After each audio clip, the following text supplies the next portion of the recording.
Hi, Dan here. Hope you're doing really well. I made that bass line up about 5 minutes ago and I quickly put the cameras up because I want to film it and show you how it goes.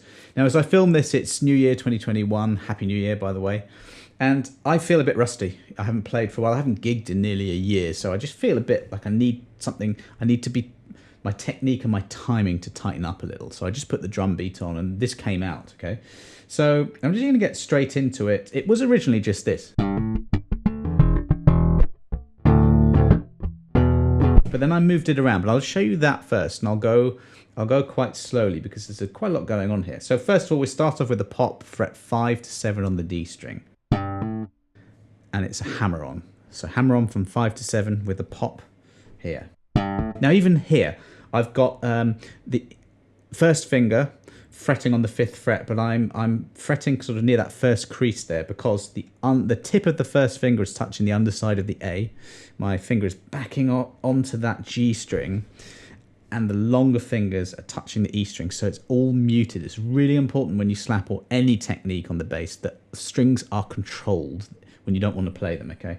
Because this hand here, it's too busy to mute, and you don't want strings ringing out. So we got a hammer on. I'm hammering on to the 7th fret with my little finger, but you can use your 3rd if you want, but little finger keeps the wrist straighter for me. So after that, we just got a ghost note. So I'm muting all these strings and just coming down with a thumb. And then it's straight up with a pop, and I'm going 7th fret. It's sort of, sometimes I play the note, I find, and sometimes I do it as a ghost note. So either way, we got this. I haven't tabbed this because I just wrote it. I don't know if I'm going to, but I'll go slowly so you get it. Say after that, ghost note, we got another thumb. You come down and get that ghost note again. So when you're practicing anything, and if you find a little difficult passage, it's always good to just stay with it for a while. So for example, it might be 1, 2, 3, 1, 2, 3, 4. There's 5 notes there. And you might just live with that for a while. And just go around it until you get it. Then we've got a hammer on from 5 to 7 on the A string immediately after that. That last thumbed ghost note.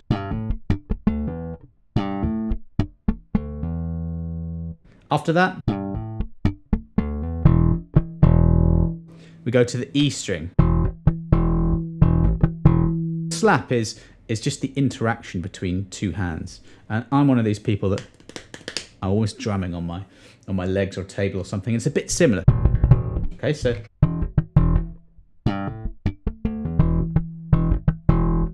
I'm going thumb followed by just a slap down on the string to get another sort of percussive sound, ghost note sound.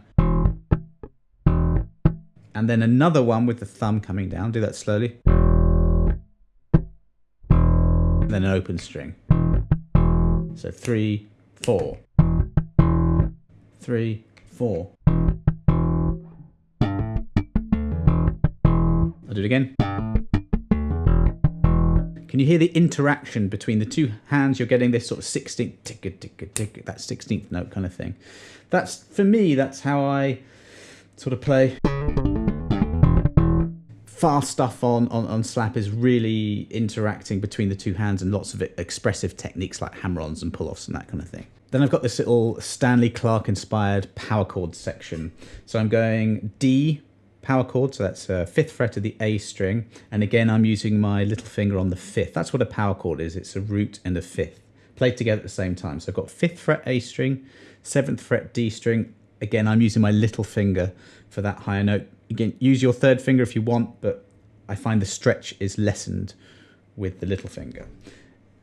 And it's important here, once more, to mute. So I've got that first finger, the tip of the first finger on the underside of the E, and just backing that first finger onto the G string. Now if I strum, kind of putting my fingers like that, thumb and index finger together, and just strumming down with the fingernail there of the index finger. I'm aiming for very much for the A and the D strings, but if I hit the others, they're muted, so that's all good. So I'm going down, up, and then immediately another down with the ghost note. So I'm going to do this really slowly.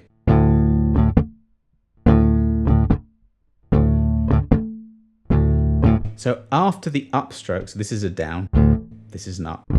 After the upstroke, you want to immediately release pressure with your fretting hands without leaving the strings, because that gives you that ghost note.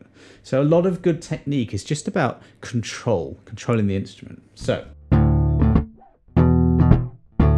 there's a little rest after the ghost note, and at that point you shift quickly.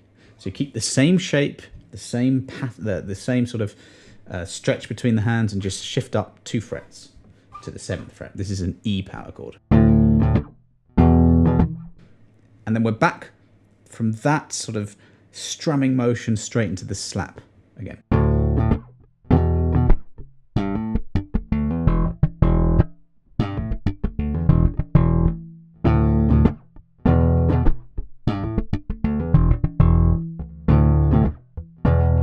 That was another thing I was doing. When I was doing the power chord, I was just giving it a bit of vibrato.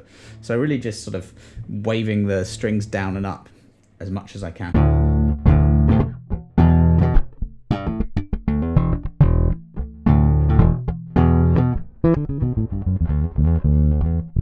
It's E Dorian, by the way. Let me just quickly show you E Dorian. It's a really, really great scale or mode for funk. It just sounds amazing.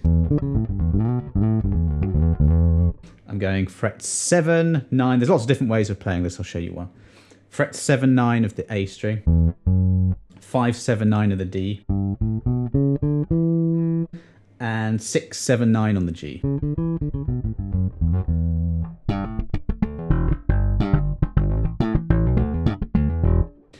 It's a very almost cliched sound, but the E minor pentatonic scale on slap just does work. If you're practicing, it just does sound good. So that's what it's built around, is mainly E minor pentatonic and E Dorian.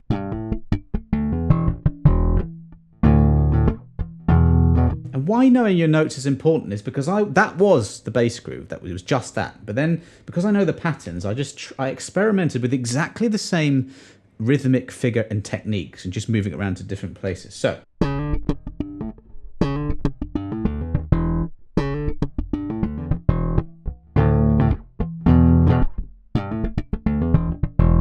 instead of doing that, I went. So that's frets 6 and 7 of the G string, hammering on. Same thing as before, hammer on, ghost note, pull off, ghost note. And then a hammer on from 5 to 7 on the D string. And then a hammer on from the 5 to 7 on the A string. As I said, I just literally wrote this and I'm teaching it to you now. And as I'm going, I'm probably thinking, yeah, you probably want the tab for this. I don't know if I can do the tab for this because I'm doing loads of videos today and I've got to edit it and do loads of other stuff. So you might have to just rewind. Sorry about that, but there we go. And after that, same D power chord, strum. Then I changed it around again, but using exactly the same rhythmic figure. This time I'm doing the hammer on from fret 4 to 5. Still, by the way, exact same notes from that E Dorian. I'm just basing it around that. So now we're doing fret 4 to 5, hammer on the D string. And then fret 4 to 5, hammer on the A string. These patterns, they all work. And then that same E. And then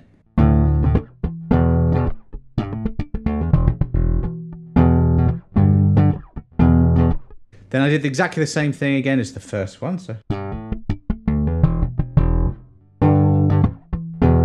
and just changed the power chord. So instead of going D to E, 5th fret to 7th fret on the A string, I went all the way up to the 10th fret, which is G power chord. So I hope that gives you a few ideas. If you really do want the tab, let me know and I'll try and transcribe that. But I think I want to do more videos this year teaching ear training and the importance of figuring things out, because I love doing this channel. I love teaching people, But one thing I think is a slight downside of this sort of YouTube trend is spoon feeding, because I think that doesn't really give you a chance to work on your ear. And I think that's going to be the most important thing for you as a musician, is to develop your ears enough so that you can hear music and bass lines and figure it out yourself, and then work out why it works and how you can construct your own bass lines from it. I think that's the biggest sort of leap I ever had, was transcribing loads of music, and then that's how I can come up with this relatively quickly and easily, is because you have the tools, and that comes from very much doing this yourself. So that would be my advice, is maybe go back to the video and take one little section and go around and make things up based around this yourself. So I hope that helps, and do like and subscribe. I'm trying to really grow the channel this year. If you have any questions, let me know. Leave a comment below and I'll get back to you. Have a great day. See you on the next video.